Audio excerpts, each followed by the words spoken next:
Okay mga boss, good morning.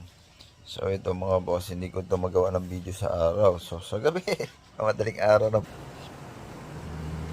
Okay, Barako to 2019 model to mga boss. Pero nakapagpalit na siya ng fuel tank. Ayan. Yan yung pinalit niya, bagong bili mga boss. So ang nangyari rito mga boss, ito'y taga QC. Napakaganda ng pag-aagawa ng sidecar, oh. Medyo sunod sa luho rin ito. So anong nangyari rito mga boss, ha? Pinagawa to parting Rizal ata. Gawa ng problema, galing yata to sa stock. Nagbabasa yung kanyang spark plug mga boss ay nagbabasa ng gas, hindi nakakasunog yan pa. Ayan, ganong basta nagkakaroon siya ng problema na spark plug fouling, nababasted. So yun, itong head na ito, hindi na ito para sa kanya. So pambara ko to rin ito, pero dinouble bearing. Ayan, dinouble bearing ito mga boss. Problema, wala na siyang rocker, di ba? Ayun, napakaganit. Sa ganitong paggawa mga boss, ibig sabihin hindi sintro yung nito, yung pangalawang bearing, yun doon sa loob, no? Yung 6202, hindi na sintro yan. Kaya ang nangyayari rito, unang andar matahimik, pag uminit malagitik. So yun, yan lang, wala na tayong magagawa rito kasi nabutas na eh. Kung 600 to yung butas, pwede pa sanang ipabutas uli natin para masintro ng 6202. Kaya lang 6202 na yung nilagay nung gumawa, kaya wala na. Ayun na, hindi na natin masusolve yung kanyang rito, yung tikitik. Ang magagawa na lang natin ay yung kumakain ng langis sa yung nagbabasted nga ng ng spark plug. So ito yung kanyang stock, ito yun. Ang problema ron ito, matikitik. So parehas lang naman ang andar niyan mga boss, kasi gumastos ka rito sa isa, hindi naman nakasintro, ganun din yung lalabas. Ito kasi, kaya yung matikitik nga, wala siyang bearing. Ngayon, nagpa-bearing, nilagyan ng bearing, kaya lang, hindi naman nakasintro. So, ganun din. Nagdoble gastos lang, pero hindi na-solve yung problema. Ayan, yun. Sayang yung gastos dito. Medyo malaki na raw gastos si bossing eh. Bagong head, nagpa double bearing pa nga. So yan naman yung kanyang pyesa.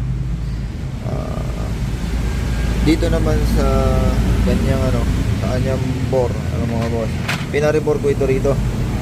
So kasi yung nito, nando sa isang cellphone ko mga boss, yung makaingay yan. Yan yung bore nito mga boss ay sobrang kalawang. Ang ginawa, honing lang. So yung honing mga boss, yan yung honing mga boss, hindi advisable yun kapag sobrang dami na ng kalawang. So ito, gawang gumaa, rebore ng gumaa, kahit magsalaming ka pa dyan mga boss.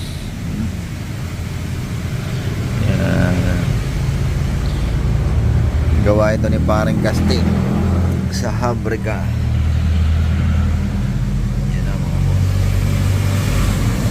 So yun. Tapos ito medyo malasa, 0.50 ng Barako to. Nagkakahalaga ito rito ng 1,000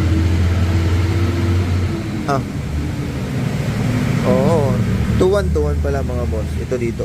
Kasi sa price list to, nasa 1.9. Siyempre, binili lang natin to sa bayan. May patong na. 2-1 to mga boss. Piston pa lang. Ha? Orig na bara puto. Ito natin, lalagyan niya. Grabe ka mahal. Ayan. Mga boss. Ito yung part number niya. Piston pa lang yan ha. 2-1. Sabi ni boss yung may-ari, syempre, orig daw. Orig tayo. Napakamahal nga lang talaga. Ayan. Tapos piston. Yung piston ring, ganun din. Pagkamahal. Kaya yun. So, malaki ang gastos ni boss from Quezon City. Ito mga boss ay from Quezon City nga. Yun, nagdayo sa atin. Quezon Province, kung mga Quezon mga boss. Kasi, yun nga sa kwento niya, pinagawa niya na ito sa basta parting Rizal daw, sikat yun. Kaya lang, yun nga, nagastusan daw siya, hindi siya satisfied doon sa kanyang doon sa resulta. Kasi yun nga, may mga lumalabas. Ito, nalinis ko na ito mga boss. Nito, sobrang itim nito, tapos malagkit. Kaya sabi nung may-ari, napupundi yung spark plug. So, kaya yung nagkakaroon ng pagpupundi ng spark plug. Yun nga, kumakain siya ng paunti-unting langis. Kasi merong tama ito. Tapos, hindi ko pa na-check to. Siguro, magkakaroon pa rin tayo dito carb tuning. Kasi hindi naman yan, kahit yan ay kumakain ng langis, hindi yan dapat magkakaroon ng pagpupundi ng spark plug. Ayun. Pagka ganun mga boss, ayan, nagtiyaga na si boss pumunta rito kasi malayo-layo rin yun. Quezon to Quezon Province, malayo, pero sabi la dangan lang at nang magawa kaya di dumayo na si boss. So ayan, ang bala ko sana ibabalik ko to, kaya lang sabi, halos kapares lang naman ang tunog talaga to mga boss. May tikitik. Kaya lang, hindi parang naging useless to. Ang ganda sana nito kung nasentro.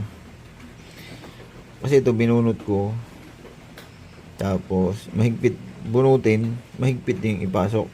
Samantalang yung, kung ito dito pinagawa, medyo hindi ako nagmamasin ito, yung umpare ko nga. Pero sa pagsisintro, magkakaiba kasi ng diskarte pagsisintro ay. Yun yung binabayaran doon. Ayun, hindi mo maikot sa ako mga kanto siya. Ibig sabihin mahigpit. Wala nang rocker, alam yan.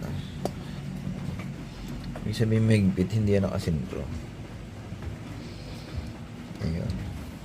Kaya sayang to. Kaya lang, wala na tayong magagawa dyan. Kaya ang pinakamaganda, kung hindi sigurado sa machine shop, sa pagbubutas, bumili na lang kayo ng pang B1. Sure talaga yon mga boss. Kasi may butas na. Ito naman, wala namang problema talaga ito. Sa unang buhay lang naman yung tek-tek. Ganun. Oo, ito, comparison na naman mga boss. Ito, lumalabas lang ang ingay nitong single bearing.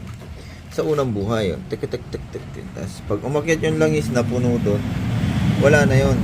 Ito naman, dinoble bearing na hindi gaano sentro. Ang problema nito, matahimik naman to sa una. Lumalabas naman ang ingay nito pag sobrang init na. Ayun. Yun yung pag-aaral. So yun lang ang gagawin natin dito. Carb tuning, pinarebor, palit piston ring, valve seal. Okay na yan. Masusolve na ang problema ni boss dito. Hindi naman talaga gaano kalakihan ang problema nito. Kaya lang, yun nga, pag hindi natamaan, kasi unang-una, naka-honing lang. Sa honing, hindi naman magkakaigi talaga yung honing. Inuulit ko mga boss. Pag mayroong mga mancha ang kalawang dito sa bore, huwag nyo nang ipahuning.